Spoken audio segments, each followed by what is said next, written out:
I am no different to every single person here in this constituency. I work hard.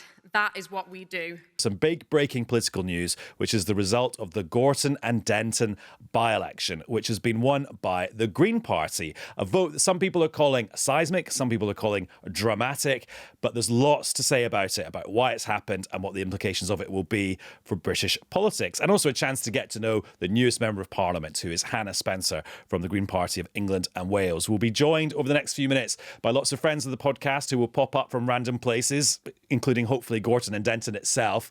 But to kick us off, we're joined by Joe Pike, political correspondent at the BBC. Morning, Joe. Good morning, Adam. And Luke Tryl, pollster extraordinaire for More in Common. Hello, Luke. Good morning. Right. What I always remember from covering by-elections as a political correspondent is there's a whole welter of numbers. And sometimes I got a little bit confused and it was a bit like playing the numbers round of Countdown. What is a number that we can just really grip onto this morning that explains why this is such a big deal? I think it's that the Greens got 40.7% of the vote. Their previous highest ever in a by-election was 10.2%. So this result was 4 times higher than anything that they've achieved before. And a quadrupling in anything is big, but in British politics, quadrupling something is enormous. Yeah, absolutely enormous. The word seismic is overused in politics, overused when it comes to elections. But this is genuinely seismic. And the one thing we now know for certain is that the Polanski hype, the Polanski momentum, what we've been seeing in the polls is real. It is translating into actual votes on the ground. Joe, give us a number. Well, some previous numbers, not from tonight, is the extent of which to which this was a safe Labour seat. They won more than 50% of the vote in Gorton and Denton at the last election. In the election before, the notional share of the vote was almost 70%, about 65%. So this is what was a safe Labour seat in a Labour city in a Labour region. And yet I think there are a lot of Labour MPs and perhaps candidates for both the Senedd and Holyrood, the Scottish and Welsh elections in May, who are going to be seeing this result and thinking, what does this mean for me? This is a sort of lights flashing on the dashboard moment for Keir Starmer's party. So you've got the Green Party candidate Hannah Spencer with a vote share of 41%, and so that's up 28% compared to the last time this seat was fought. Matt Goodwin, who is the Reform UK candidate, he got 29% of the vote. Then the Labour candidate Angeliki Stoya, she got 26%. And then the Conservatives and the Lib Dems, I mean, they got 2% each, which means they it's called losing their deposit in the jargon. Like, they lose the money they had to pay to stand in the election because they got less than 5%. Particularly embarrassing for the Conservatives because they came, second in 2019. Manchester, Greater Manchester is not necessarily a sort of Conservative stronghold, but in the sort of outer regions, if you look at sort of Bolton and Bury, there are definitely places they've done well before. Right, Chris Mason is here. Well, he's not here. He's actually in the constituency. Morning, Chris. Hello, morning. Did you stay up all night for every single second of it? Well, no, not quite. Okay, but that's fine. I had about 2 hours kip. So I had 2 hours kip. I have got this little. This is a classic kind of first world problem thing, a very small violin problem thing. But I've got this theory when I do work trips that the smaller the amount of time that I have in the hotel, the better the quality of the hotel room. So I turned up at the hotel room at about 11:15. Lovely tray of biscuits on the table, blah, blah, blah. It was very close to the count centre.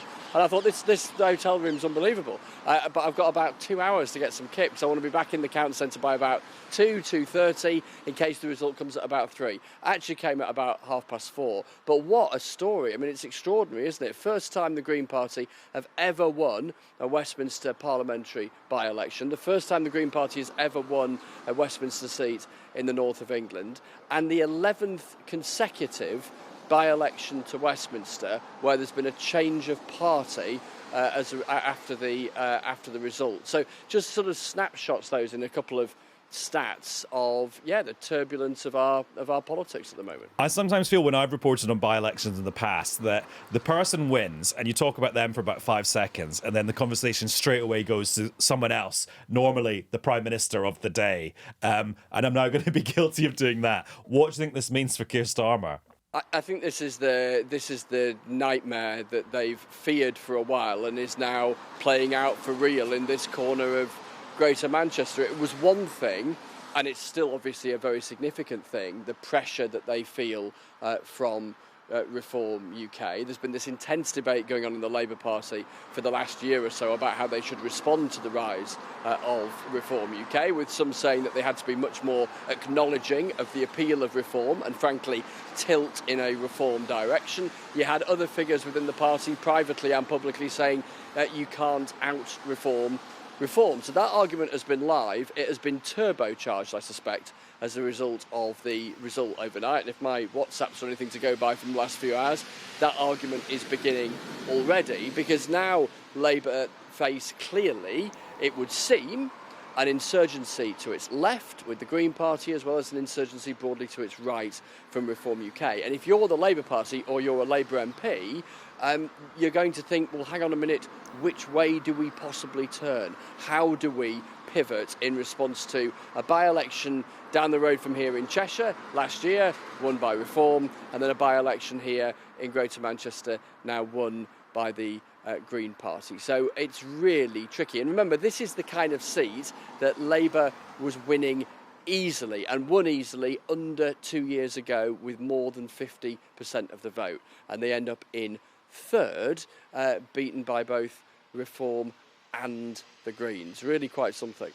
Luke, you were nodding along to quite a lot of that. Yeah, what's actually staggering about the result is if you look at the combined Green Reform share, they're at about 70%. That's 70% for these insurgent anti-establishment parties, whereas the Tories and Labour, between them, you know, the traditional two big parties government, on around 26, 27%. You know, it just epitomises that sea change in our politics. And Chris is absolutely right. He's landed on what I think is Labour's central problem now, in that we're seeing a mirror of what happened to Boris Johnson's coalition when he faced that pincer movement. It was Rishi Sunak that ultimately faced it in the election, losing votes to the right from their 2019 coalition to Reform, losing votes to the left, to the Liberal Democrats and Labour, not being clear which way to turn. We're now seeing history repeat itself with Labour's 2024 coalition, losing votes to the Greens, losing votes to Reform. And it's not easy to come up with a unifying glue that brings those wings together. Joe, you were on the ground in the constituency quite a few times during the campaign. Yeah. Tell us some things that you picked up from just being there that explain what has happened. I think Gaza was certainly an issue that many people felt very strongly about and influenced votes. And people feeling that Keir Starmer had been too pro-Israeli and hadn't done enough to help people in Gaza. Yeah, I suppose so. Certainly the Greens had the Palestinian flag on their leaflets and they had stickers there, sort of pin badges that Hannah Spencer, the Green candidate, now MP, wore. That was certainly one issue. There are a lot of people who told me they felt that the area was left behind, that this is an area that is very diverse, 28% Muslim, but also quite high levels of poverty. Relative child poverty is above the national average. A lot of people in the Denton part of the constituency, the east part of the constituency, who seem big fans of Nigel Farage and Reform, who spoke about immigration, and even people I spoke to who were Green voters talked about integration as something that mattered to them, and that sort of services to support people who'd arrived in the UK needed to improve. But there are also people who went there who think Keir Starmer, especially Labour campaigns, think Keir Starmer was a massive drag on their ticket. Would the result have been different if Andy Burnham, the Greater Manchester Mayor, had not been blocked by Starmer and co at the National Executive Committee? Also, possibly, it could have been a slightly different result if the other potential Labour candidate had got it, because Angeliki Stoyer, who members selected, wasn't actually number 10's choice. That was one of the local council leaders. Chris, I'm sorry to sound a bit like a by-election Grinch, but are there so many sort of factors that make this unique that actually maybe we shouldn't read across too much to the general British political picture? And I realise as soon as I finished saying that sentence that that's not a very good theory, that it does absolutely matter. I'm going to do the classic reporter stood on a street corner a couple of hours after a by-election result and say possibly, because that can neither be contradicted one way nor the other. Look, I think two things can be true at the same time, can't they? So by-elections, by definition, happen in isolation. It's one seat out of 650. It has an intense focus and glare from folk like me. You know, this is not traditionally the kind of seat that would be deluged with reporters on a general election night, because traditionally the result is very predictable and it goes in Labour's direction. So there's a lot of focus upon it. People here voting in the by-election. I noticed, by the way, a chap who's just stepped out of the newsagent to my right is being vox-popped by some of our colleagues with his newspaper now completely sodden as a result. The intense focus on this by-election, where people know that they're not picking a party of government, but at the same time, as we know when we reflect on Newscast about by-elections, yes, there's all the numbers, but sentiment is key. They create the political weather at Westminster, often perhaps in an outsized way, perhaps not necessarily in a way that perfectly captures the wider mood of the country, or to an extent might, but it absolutely shift the mood and create that weather. And that's why they matter, because Labour MPs in particular will be fretting now in multiple directions. That's why this will have that sort of outsized sense. And from the Greens' perspective, just to pick up on your earlier point, Adam, about how occasionally in the analysis of by-elections people reflect for a nanosecond on the victor and then spend far more time talking about the defeated. You know, from Zack Polanski's perspective, he has re-engaged, re-energised, revitalised the Green Party of England and Wales, taken it in a different direction from where it was going under its previous leadership. But he can now point to a result that suggests that there is more than something in those national opinion poll ratings, which have climbed substantially since he has been the party's leader. And he'll be able to point to this result to say that his strategy, his pivot in terms of where he's taken the party. Note in that declaration, that victory speech from the new MP here, not all that many references to green, capital G, green environmental issues. Zack Polanski will be able to point to that pivot as something that, at least in a place like this, has worked, and the opinion poll suggests has some resonance elsewhere too. But look, yeah, the Green Party of England and Wales now under Zack Polanski is quite a different Green Party from the one that was under, say, I don't know, Natalie Bennett, their Australian leader, a few years ago. Yeah, absolutely. They have become a sort of eco-populist party now. What does that with mean? More of an, well, you know, they've got that green tinge, but they've got that real focus on sort of left-wing economics. You know, Zack Polanski talks a lot about the cost of living crisis, about the role of billionaires, about de-rigging the system. You know, he's made the party a repository for people who are unhappy with the system, sort of similar to people going to reform, but offering a progressive alternative. There's one thing I would just build on what Chris said there that I think is quite important when you asked, you know, is this just a one-off? We already know it's not a one-off, because this is the second by-election where Labour have found themselves pushed into third place and a challenger to their left has emerged in first place. There was that Caerphilly by-election that Plaid won with Reform in the middle, happened here as well. And that is really important, because what that means is, you know, Labour were banking on being able to say to voters on the left, you know, you've got to stick with us because we're the only people who can beat Reform, the so-called Macron strategy. We've now got two examples of voters going, actually, we're going to go for the full fat version. And that will make it much harder for them in May and beyond to say, you've got to pick us in a fight with Reform. And Starmer may be right to have pursued that strategy, but only right in some places and not necessarily in enough places for Labour to win the next election. Yeah, absolutely. And you're going to get more scepticism from voters now who can go, well, you said that to us in Manchester, you said that to us in Caerphilly, and you were wrong, so I'm just going to do what I want. And that could hurt them both in contests directly with the Greens, but also against Reform. Let's hear a little bit from Hannah Spencer, who is the new Westminster MP for Gorton and Denton. Here is a little bit of her victory speech a couple of hours ago. I didn't grow up wanting to be a politician. I'm a plumber. And 2 weeks ago, during all this, I also qualified as a plasterer. Because even in chaos, even under pressure, I get things done. I am no different to every single person here in this constituency. I work hard. That is what we do. Except things have changed a lot over the last few decades, because working hard used to get you something. It got you a house, a nice life, holidays. It got you somewhere. But now, working hard What does that get you? Because talk to anyone here and they will tell you. The people who work hard but can't put food on the table, can't get their kids' school uniforms, can't put their heating on, can't live off the pension they worked hard to save for, can't even begin to dream about ever having a holiday, ever. Because life has changed. Instead of working for a nice life, we're working to line the pockets of billionaires. We are being bled dry. And I don't think it's extreme or radical to think working hard should get you a nice life. Yeah, Hannah Spencer there, kind of just embodying all the things you guys were just saying about the Greens' recent tilt. Joe, tell us a bit more about Hannah Spencer.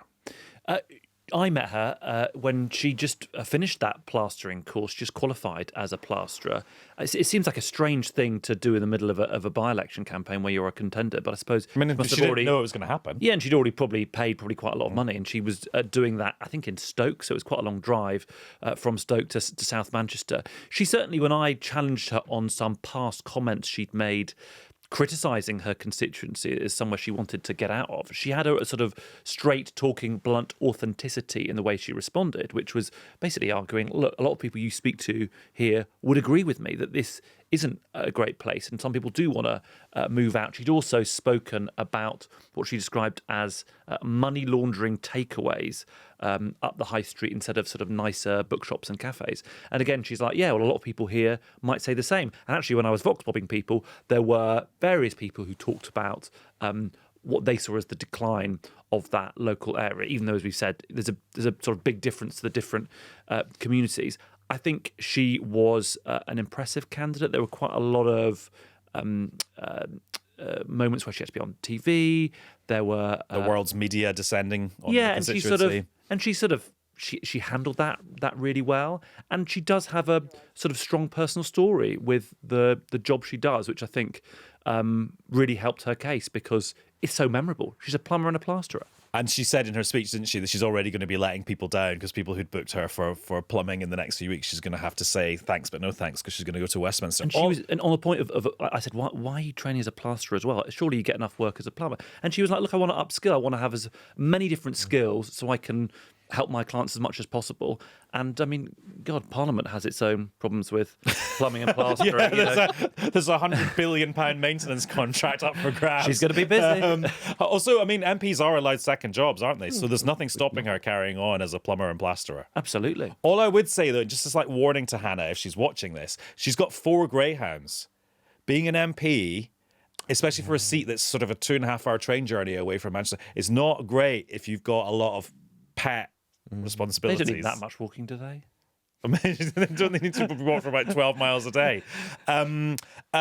Yeah, Chris. What about the Greens at Westminster then? So their ranks were 4? They're now 5, so they've increased by 25%. But just give us a flavour about how the Greens get covered at Westminster and what impact they make in the House of Commons. Well, I mean, bluntly, they don't get a wild amount of coverage, partly because of their numbers, and I think that might change a bit as a result of this. I mean, the thing that really intrigues me about the Green Party is that for so long, certainly at a Westminster level, they had just one MP in Caroline Lucas. They struggled as a small party to be able to, in the first past the post system, manage a sufficient concentration of support in individual constituencies to win in many places. And then they had that big breakthrough of nearly 2 years ago, getting to 4 MPs. But what was fascinating about the 4 seats in which they won was that 2,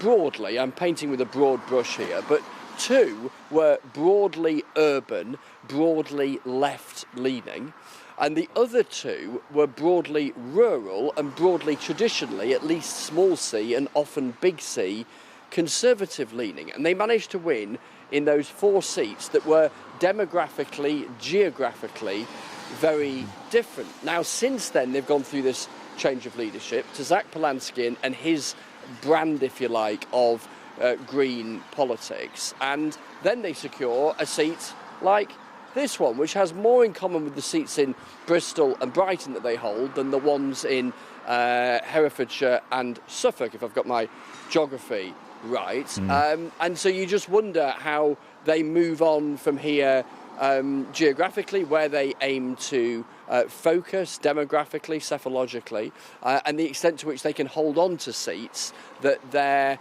brand of politics now might not match up to quite so well. And Luke, as a pollster, do you look at these results and think, oh, this reform bandwagon, which has been picking up speed all across the country and everyone's getting very excited, has the bandwagon sort of slowed down a bit now, or has it hit the buffers, or none of those things? Well, look, I mean, this was a seat where if you look at the combined left vote at the last election, when you had with the Greens, Labour, the Workers' Party, Lib Dems, it was around 80%. This wasn't actually that fertile territory for reform. I think they sort of hope to come through the middle of Labour and the Greens. But I think there might be a lesson for them because when we were speaking to voters in focus group, particularly voters on left, I think, from talking to them, there was a big chunk of voters who might have sat this by-election out, who might have said, you know what, I'm so cross with the Labour Party, actually, I'm just not going to vote. The fact that Matt Goodwin was so polarising that some of his past comments were seen by some residents, particularly Muslim residents in the seat, as so incendiary, meant that they were actually scared. They went out to vote against him more than anything else. And I wonder if Reform had selected someone more in the mould of Sarah Potchin, who won that Runcorn by-election, you wouldn't have had that big progressive turnout. Because remember, that's the other thing about this by-election. Turnout was on a par with what it was at the general election. That's pretty unusual. And a big part of that was progressives desperate to stop reform. Chris, I see you're just in the middle of typing a message, so I'm just going to rudely interrupt you. Will Nigel Farage be feeling a little bit disappointed this morning? I mean, Nigel Farage doesn't really do disappointment, does he? No, he doesn't, and he's already leapt on this sidebar conversation, if you like, around this by-election, which is the suggestion from some election observers that was published as the polls closed at 10 o'clock last night, that there had been a greater frequency of instances of what's known as family voting yesterday here than has been seen at other by-elections. This is the suggestion that people are accompanied into the polling station and it might not be as secret a ballot as it should be. In other words, that there is conferring that goes on about how people choose to vote. And that has been leapt on, in particular by Reform, talking about sectarian politics, as they put it.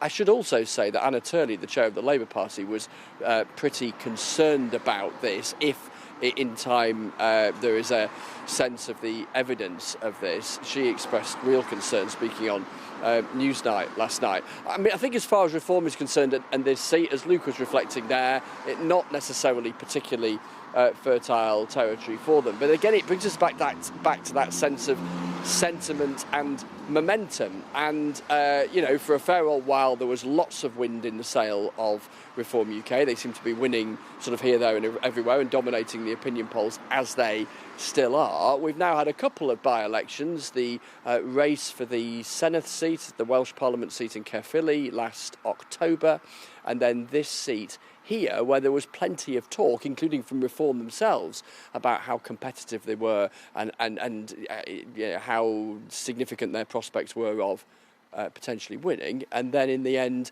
them falling comfortably short. So, I wonder if we're heading into that sort of phase two, if you like, of this parliament, where Reform are not sweeping everything beside them and winning everywhere.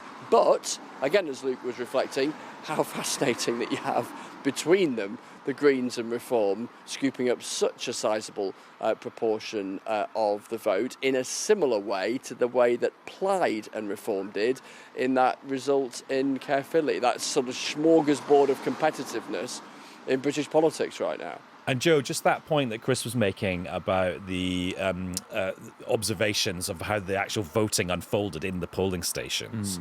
Just tell us a little bit more about that. And for example, I mean, the idea of election observers, we're quite used to that happening in elections abroad, where maybe there's concerns about the electoral system or it's a form of dictatorship, but less so kind of in Greater Manchester. Yeah, I mean, Democracy Volunteers, the group that put out this statement after polls closed, have been observing UK elections for a decade, spotting different things that they think might be wrong, including actually a lot of people and this does happen a lot, even though it's not allowed, taking photos of themselves, wanting to put it on social media. They are taking part in the democratic process.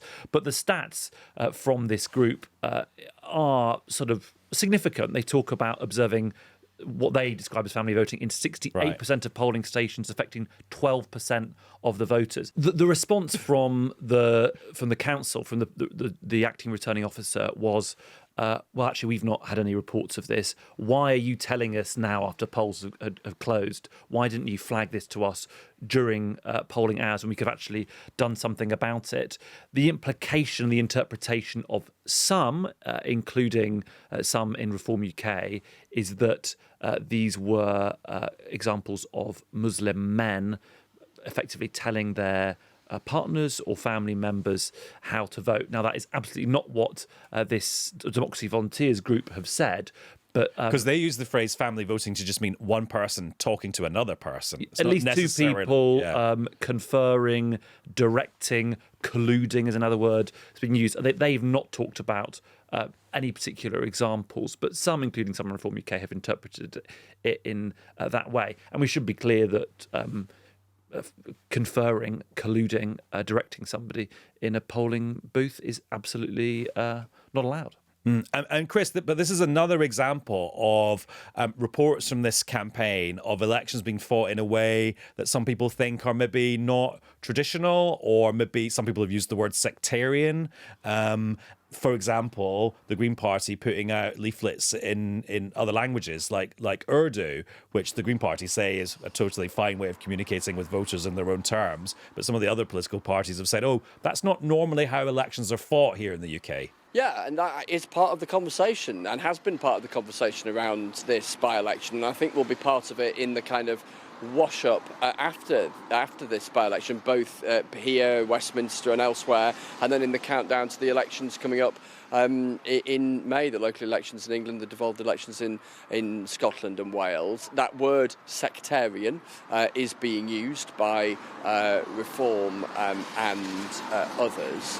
And then that wider argument that has been raised by some commentators, particularly on the right, of a fear that if you are in a space where how people vote can be determined to a significant degree by ethnicity or religion, for some that's not a comfortable place for British politics to be. I think there's a more subtle argument about whether you communicate election literature purely in English or in other languages. I mean, ultimately, politics is a popularity contest, isn't it? And you have to win hearts and minds. And if parties conclude that the way to do that is to do it in languages other than English, then it seems to me there's always going to be an incentive for them to do it. I guess there's a wider argument, isn't there, that some will make around, as some see it, parallel lives, parallel communities, the stickiness, if you like, of some to not speak,